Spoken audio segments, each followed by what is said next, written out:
As mulheres são as que mais desejam ser mãe, são as que mais desejam se casar e são as que mais desejam construir uma família. No entanto, as pesquisas também mostram que são as mulheres as que mais entram com pedido de divórcio.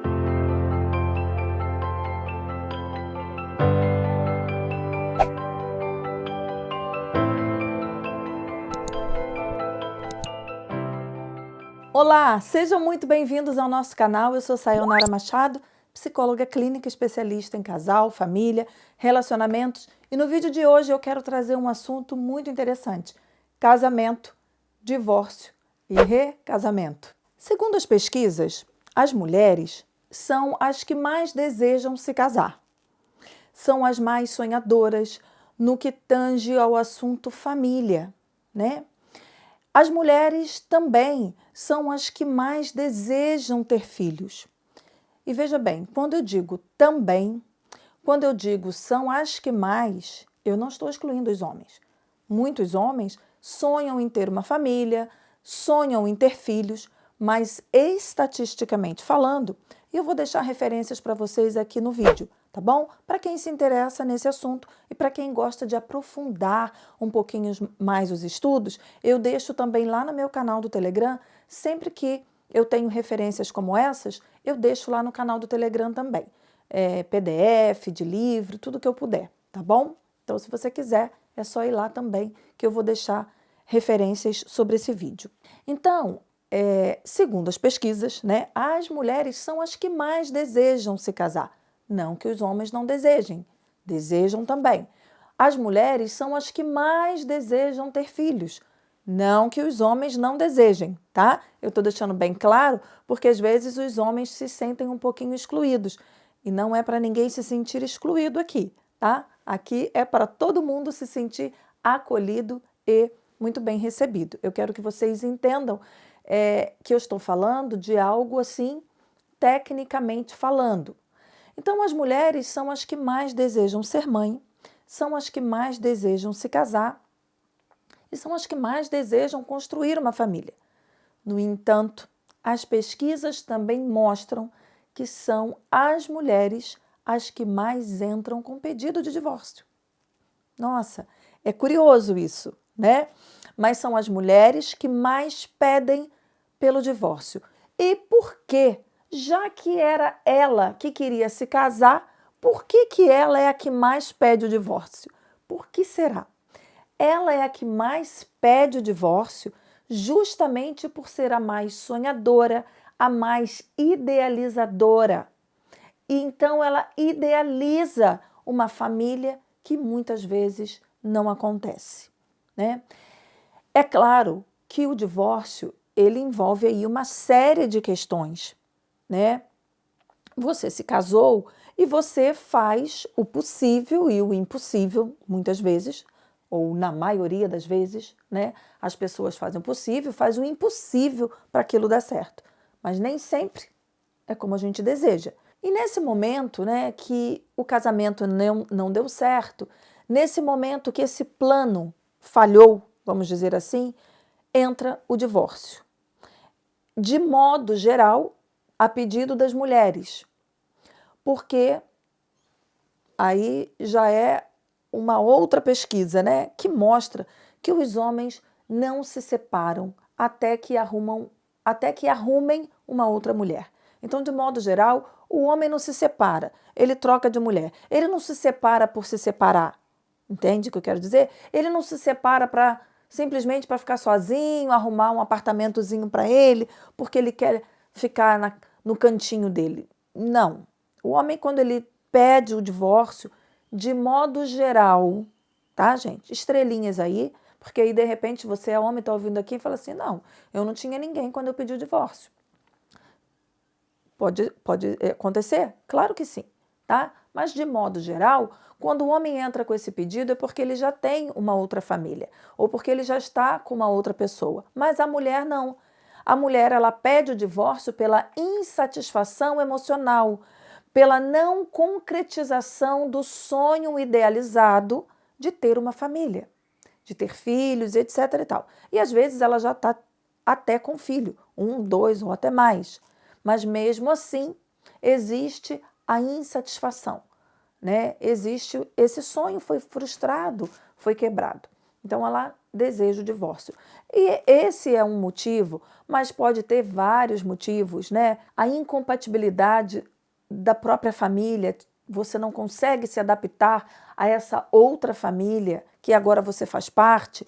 Então são duas famílias diferentes que agora construíram uma nova família, mas há sempre uma discussão, um mal-estar, e isso chega a um ponto, um nível de estresse muito grande que pode levar o casal ao divórcio. Tem a questão da traição, tem a questão de desemprego, uma série de coisas, né? E se eu fosse listar aqui, eu teria que ter feito essa listinha para falar desse assunto, que não é o ponto, o que leva ao divórcio, não é o assunto de hoje. O assunto de hoje é o recasamento. O casamento, o divórcio e o recasamento. Muito bem. Então, esse casal se divorciou, né? Essas pessoas, às vezes, nem chegaram a casar oficialmente, né? Mas tinham ali uma união estável, tinham filhos. Para a sociedade de hoje, é considerado um casamento. Uma união estável é um casamento. E aí esse casal, então, chega ao divórcio. Muito bem. Esse período do divórcio, segundo as pesquisas, ele leva aí por volta de até 2 anos para que você se reestabeleça. Então, esse momento do divórcio envolve uma série de etapas. Eu vou enumerar aqui algumas para vocês. Quando você toma a decisão, ali começou o processo. Nesse momento, a família já começa a sofrer um estresse muito grande. E eu tenho um vídeo aqui no canal, se você não assistiu, que eu falo sobre os estressores, né? Os estressores verticais e os estressores horizontais. E esse pedido de divórcio é um estressor vertical. Ele acontece, ele não foi programado. Porque quando você casa, a pessoa não se casa e fala, não, a gente está casando hoje que a gente vai se separar daqui a 2 anos, já está tudo certo, o dia do divórcio vai ser dia tal. Não existe, né? Ninguém se casa com a data do divórcio marcada. Mas quando você toma essa decisão, é um estressor vertical, porque ele atinge a família e não estava programado, né? E se você assistir esse vídeo, você vai entender bem o que eu estou dizendo sobre os estressores verticais. E aí, nesse momento, então, eu tenho o primeiro ponto, que é o momento que eu tomei a decisão. Ali é o primeiro ponto que já começa a gerar um estresse na família. Depois eu tenho quando as decisões, né, de partilha de bens acontecem, as questões financeiras. Esse é um outro momento de muita tensão. Depois vem a questão da custódia dos filhos, com quem os filhos vão ficar, como é que vai ser. É um outro momento de tensão. Depois vem a criança vai se desenvolvendo ali, já está crescendo, e essa pessoa, ou a mulher ou o homem, entra no novo casamento. Nesse momento de um novo casamento, o seu filho, a sua filha, vai passar a frequentar a casa do seu marido ou da sua esposa, que terá ou um novo pai ou uma nova mãe, ou as duas coisas. O pai se casa com outra mulher, a mãe se casa com outro homem, essa criança agora tem mãe, madrasta, pai e padrasto. Aí eu tenho um momento muito delicado na nossa vida acontecendo. Tem um momento aí muito delicado, que é essa pessoa vivendo o recasamento e lutando pela sua felicidade, lutando para reconquistar, né, os seus sonhos, para ter uma família novamente, para ver a sua família estabelecida. Nós temos aí essa criança que se sente completamente perdida, emocionalmente muito desestruturada, sem certeza, sem convicção do que vai acontecer daqui para frente, né? Existem diferentes idades que esse divórcio está acontecendo, mas quando a criança está nessa fase ainda do desenvolvimento, que vai de 0 a 7 anos de idade, ela é muito afetada, né? Ela é muito afetada porque ela não está totalmente, ela não está construída, o seu emocional não está sólido o suficiente para entender o que está acontecendo. Afinal de contas, né, eu entendo, papai, mamãe não se dão muito bem, foi muitas brigas a vida toda e agora decidiram se separar. Sabe, eu até acho bom. A criança não tem esse entendimento. Então ela se sente abandonada, ela tem medo. E é um momento muito delicado, porque é nesse momento que algumas coisas estão acontecendo para essa criança que não são neutras e que vão marcar, podem marcar a vida dela positivamente ou negativamente. Isso pode se tornar um trauma para a vida dela. Positivo ou negativo? Como que um trauma pode ser positivo? É um acontecimento, mas que, vamos dizer, que aquela família vivia num momento de muita briga, que tinha muita discussão, violência física, muita falta de paciência, que aquela criança era praticamente deixada de lado dentro de casa e, de repente, com o divórcio, essa mãe passa a ser mais carinhosa, passa a ser mais atenciosa. Esse pai, né, começa a valorizar os filhos, dar mais atenção. Então, para a criança, foi um trauma, foi um acontecimento que aconteceu e não era programado, mas trouxe benefício. Nesse sentido, pode ser benéfico, né? E a gente vê isso também na literatura, que o divórcio não é só aquilo que a gente pensava uns anos atrás, que só trazia malefícios. Não, as pesquisas mostram, inclusive, o contrário. Muitas famílias, muitos adultos hoje são filhos do divórcio. Fica aqui a dica, vou deixar um livro aqui de Judith Wallenstein, ela vai falar sobre esse assunto. E são crianças, são adultos hoje muito bem-sucedidos, justamente porque passaram por esse momento que foi estressor, mas que produziu saúde emocional a tempo de salvar a vida delas. Muito bem. Então, nesse momento, a gente tem aí o papai, que talvez restaurou a vida, está vivendo com uma outra pessoa ou não, a mamãe, que está vivendo com outra pessoa ou não, e essa criança. E aí, né, quando a gente está falando desse recasamento, algumas coisas estão acontecendo que está sendo uma novidade para essas pessoas que estão restabelecendo a vida delas. Mas voltamos aqui ao ponto, se existe criança nesse casamento, nessas relações, a gente tem que ter muita atenção. Então, eu vou deixar aqui um alerta, né? Estrelinhas aqui para os filhos. Se você está vivendo esse momento agora de reconstruir a sua vida e você tem criança pequena, atenção redobrada a essa criança. Às vezes a pessoa fala, ela ficou tão rebelde, quer chamar a atenção. Não, a criança não sabe falar igual eu estou falando aqui com você, igual você falaria comigo. Ela é simplesmente uma criança. Como ela não tem voz ativa, como ela não tem vocabulário suficiente para se fazer entendida, ela fica meio revoltada, ela fica meio rebelde. Ela quer chamar a atenção, ela quer entender, vocês fizeram isso, mas e eu estou aonde na vida de vocês? Tem uma forma da criança chamar a atenção. Então, estrelinhas aí se você tem filhos, tá? Aí tem você, que está entrando numa nova relação. O seu recasamento, né? Você está se casando novamente. Nesse momento, como andam as suas expectativas?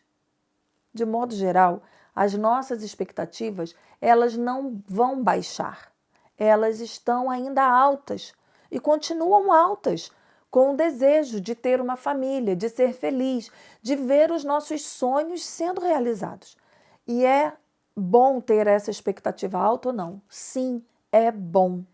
É importante que você mantenha a sua expectativa alta, mas é importante também que você mantenha o seu senso de realidade no mesmo nível. O que eu quero dizer com isso? Eu quero dizer com isso que é muito importante que você entenda que agora você, por exemplo, pode estar vivendo a relação que é eu, os meus, ele, os dele e os nossos. Eu com os meus filhos, ele com os filhos dele e agora os nossos filhos.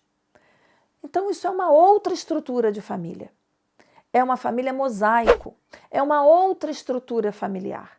Nessa estrutura familiar, a gente tem que ter readaptações. A gente tem que se readaptar. A gente tem que reestruturar todo esse modelo. E muitas vezes isso vai nos custar muita renúncia, muito conhecimento, né? Muito entendimento do que está acontecendo nesse momento. E aí entra também a situação tão conhecida de todos nós, que é o papel da madrasta e o papel do padrasto. O papel do padrasto, ele tem uma influência na vida das crianças, né? Quem teve padrasto sabe. E na maioria das vezes, a fala é positiva. Eu já até te convido, se você teve padrasto, me conta aqui, se foi positiva ou negativa. Muitas pessoas têm uma convivência muito boa com aquele padrasto. E o padrasto vem e ele supre ali o lado bom, né? Do pai, do que brinca, do que ajuda e tal. Ele pode ter um papel maravilhoso. Já o papel da madrasta não é tão bom assim. Então, segundo as pesquisas, esse papel que a mulher tem para substituir a mãe é um papel praticamente impossível de ser feito. Porque essa criança, a mãe, pode ser o que for, é a mãe. A madrasta, qualquer coisa ruim que a criança perceber que para ela não foi agradável, ela vai ter como muito ruim, né? E a gente sabe que existe realmente madrastas muito ruins, né? Madrastas que realmente destruíram a vida dos adultos de hoje. Mas eu estou falando com você, porque o que te aconteceu lá no passado só serve hoje para você olhar e falar, cara, é verdade. Nossa, eu tive uma madrasta, ela foi muito ruim, sofri muito com isso. Ou então para você falar, nossa, é verdade, eu tive um padrasto, ele foi maravilhoso. Ou também, eu tive uma madrasta, ela foi excelente, foi uma pessoa maravilhosa, super importante na minha vida. Mas eu estou falando com você, né, que hoje viveu ou não viveu essa situação no seu passado, mas que inevitavelmente está vivendo essa situação hoje. Qual é a situação que você se encontra hoje? Você está aí com seus 30 e poucos anos, se sente completamente perdida, né? Se sente indecisa porque está divorciada, porque está separada, porque está sozinha, com uma criança e está perdida? A minha orientação para você, se você se sente nesse papel, se você está nesse lugar, invista na sua vida emocional. Comece a buscar um desenvolvimento para você entender em que lugar exato você tem que colocar a sua expectativa, os seus sonhos, as suas idealizações, para você não ter frustrações, porque quando a gente idealiza demais, a gente realiza de menos e a gente se frustra. Tem um outro vídeo meu aqui no canal que eu falo disso, né? Idealizo demais, realizo de menos e me frustro demais por causa disso. Então, atenção a esse ponto. Se você está vivendo isso, você precisa buscar o seu desenvolvimento, o seu amadurecimento emocional, ressignificar toda a sua história para você conseguir respirar e entrar, se você já entrou ou se você está entrando, nesse recasamento. E se você, por acaso, né, está divorciado, divorciada, com filhos, e tem muito medo de uma nova relação, você tem muito medo porque você não tem informação suficiente que te dê respaldo emocional para seguir para uma outra relação. Essa situação não é a situação do sonho de ninguém. O meu sonho era casar, me divorciar, sofrer pra caramba, porque eu adoro sofrer, e depois que eu sofresse muito, aí eu casava de novo. Ah, mas aí eu queria divorciar de novo. Nossa, eu adoro divórcio. Não vejo a hora de divorciar, aquela briga, aquelas confusões, adoro. Se vocês conhecem alguém assim, com certeza você está diante de uma pessoa que tem problemas mentais. Não existe essa pessoa, né? Ninguém tem esse sonho, mas isso acontece e a gente sofre por isso. Quem vos fala é alguém que sofreu exatamente isso que você está ouvindo agora. Eu passei por 2 casamentos e 2 divórcios muito traumatizantes. Porém, hoje eu sou feliz, muito realizada e muito abençoada porque eu trabalhei a minha mente, eu trabalhei o meu coração, trabalhei a minha alma, me reestruturei e aí sim me fortaleci e entendi que a culpa não era minha, tirei a culpa de mim, tirei a vergonha. E aqui, né, já fica um ensinamento para você. Quando a gente tem vergonha, é porque a gente acha que a gente é a errada. Eu sou errada. E quando a gente tem culpa, eu fiz alguma coisa errada. Então a culpa é minha. E quando eu tenho vergonha, eu sou errada. Essa é a diferença da culpa e da vergonha. Então você tem, mas quando você está nessa situação, você tem culpa, você tem vergonha, você tem tudo. Você acha que a culpa é sua, você acha que você é a pessoa errada, você acha que, né, você fica querendo consertar até o inconsertável. Se é que existe essa palavra. Você fica querendo consertar aquela pessoa que te bateu, que te agrediu, um relacionamento abusivo emocionalmente, a pessoa que te despreza, que fala coisas ruins, que te trata mal, e você fica ali buscando onde foi que eu errei. E a vergonha, como eu vou me separar? O que vão pensar de mim? Então, se você está vivendo tudo isso que eu acabei de falar, dá uma paradinha, respira fundo. Tem muitos detalhes aqui nessa fala, eu sei, mas eu tentei trazer para você, né, um quadro do que é o casamento, o divórcio e o recasamento.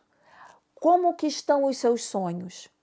Como que estão as suas expectativas? Como que estão os seus filhos vivendo aí com você nesse momento? Não se sinta num beco sem saída, num buraco sem fundo. Não.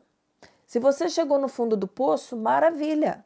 Porque lá no fundo do poço, de lá você não passa. Então agora é a hora que você vai começar a subir. Ok? Então, ó, começa a subir, subir, subir. Começa a trabalhar, largando essa culpa, largando essa vergonha, olhando para você, olhando para dentro de você e ressignificando, reestruturando a sua vida emocionalmente para você partir para uma nova relação segura, seguro, né? Com expectativas reais, com idealizações possíveis, sabendo que você precisa ser uma ótima pessoa para encontrar uma pessoa ótima. Muitas pessoas falam, eu só queria encontrar uma pessoa boa para a minha vida. Você é essa pessoa boa? Você é essa pessoa maravilhosa? Você é essa pessoa bem trabalhada emocionalmente, equilibrada psiquicamente? Ou você está sempre desestruturada, criando problemas, faz barraco, muito ciumenta, cria problema com a sogra, com uma família? Você precisa trabalhar você. E quando a gente fala, mas e quando você tem uma sogra que faz isso, isso, isso de errado? Mas e quando você tem a família dele que te trata mal? Nada disso importa. Nós temos que ser diferente, independente de onde vivemos. E se aonde a gente está vivendo está muito ruim, está muito contaminado, mais um motivo para a gente trabalhar a nossa mente, nosso coração, nossa mente, trabalhar a nossa vida emocionalmente, trabalhar o nosso desenvolvimento pessoal e seguir para uma vida melhor, tá bom?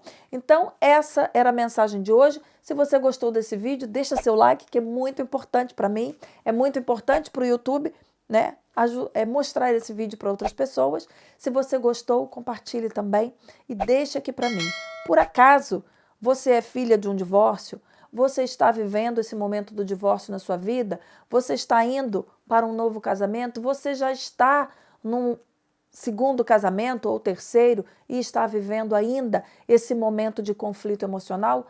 Talvez chegou a hora de você olhar um pouquinho para você. Para onde você está indo? Para onde você está caminhando? O que você deseja e o que você sonha? Então, não se esqueça. Quero te convidar também, caso você não me siga no Instagram, me acompanhe lá. Eu respondo suas perguntas, tenho feito lives diárias e eu tenho certeza que eu posso te ajudar um pouquinho mais também. Um beijo grande, bate aqui. Hi-Fi, até o nosso próximo vídeo. Bye, bye.